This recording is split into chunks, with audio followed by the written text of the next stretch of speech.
बादशाहत के लिए किस लेवल पर जाकर लड़ना पड़ता है, ये बात हमें अमेरिका और चाइना की लड़ाई से समझ आती है, क्योंकि ये दोनों ममालिक की लड़ाई अब एक चिप पर रुकी हुई है। ये चिप एक पावरफुल प्रोसेसिंग यूनिट है जो डाटे को बहुत तेजी के साथ प्रोसेस करने की सलाहियत रखती है और इसको अमेरिकन कंपनी एनवीडिया तैयार करती है। आम में से जो लोग गेमिंग करते हैं वो ग्राफिक कार्ड्स को समझते हैं और ये वही कंपनी है जो ग्राफिक कार्ड्स को भी तैयार करती है, क्योंकि बहुत सारी गेम्स नॉर्मल कंप्यूटर पर नहीं चल सकती।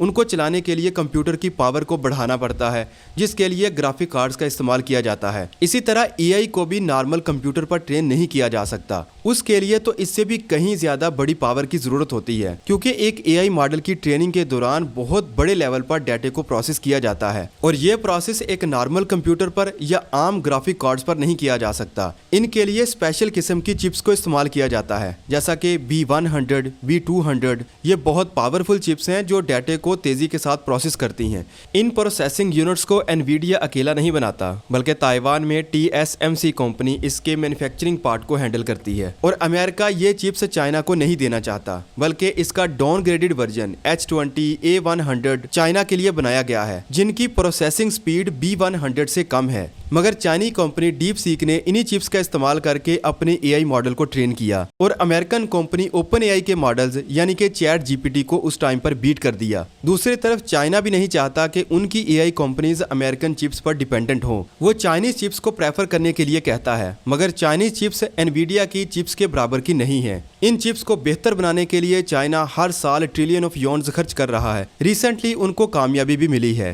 ह्यूआवे की चिप्स का इस्तेमाल करके चाइनी कंपनी Z.AI ने GLM5 मॉडल को लॉन्च किया है, जो काफी पावरफुल है और काफी अच्छे रिजल्ट्स प्रोड्यूस कर रहा है। इसको देखते हुए अमेरिका भी जानता है कि आज नहीं तो आने वाले टाइम में चाइना ऐसी चिप्स बना लेगा जो एनवीडिया के बराबर की होंगी या उसको भी बीट करेंगी। मगर उससे पहले अमेरिका आर्टिफिशियल इंटेलिजेंस की इंडस्ट्री पर कंप्लीटली डोमिनेट करना चाहता है।